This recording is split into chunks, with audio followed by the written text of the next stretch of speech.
যুবকরা যদি আল্লাহর পথে ফিরে আসে ওদের সমস্যা আছে, সমস্যা এই কারণে তোমাদেরকে ভুলিয়ে রাখা হচ্ছে। নিজের জীবনের মূল্য দিতে শেখো। আল্লাহ পাক তোমাদেরকে কি জন্য সৃষ্টি করেছেন এটা বুঝো। শোনো, দুনিয়া যদি চাইতাম আমি অনেক কিছু করতে পারতাম, এই সুযোগ আমার সামনেও ছিল। আমরাও স্বপ্ন দেখেছি একসময়, পাবলিকলি এটা বলেই ফেলছি, আমরা একসময় স্বপ্ন দেখেছি বাংলাদেশ ক্রিকেট টিমের ওপেনিং ব্যাটসম্যান হব, সবাই আমাকে চিনবে, সবাই আমার পোস্টার লাগাবে ঘরে ঘরে, সবাই আমার কাছে অটোগ্রাফ নিতে আসবে, ছবি তুলবে, ইত্যাদি ইত্যাদি। যখন থেকে দিন বুঝেছি আলহামদুলিল্লাহ একদিনও পিছিয়ে ফিরে তাকাই নেই আলহামদুলিল্লাহ।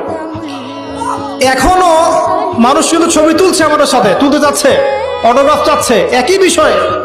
এখন আমি আরো অ্যাভয়েড করছি জিনিসগুলোকে। নিজেকে চিনতে শিখো। আল্লাহ রাব্বুল আলামিন তোমাকে আমাকে সৃষ্টি করেছেন, আল্লাহ পাক আমাদের হাতে এই দিনের বিজয় দেখতে চান। আল্লাহ পাক চান যেন আমরা আল্লাহর দিনটাকে পালন করি, প্রচার করি, প্রসার ঘটাই। ইনশাআল্লাহ এক সময় দিন প্রতিষ্ঠা হবে ইনশাআল্লাহ।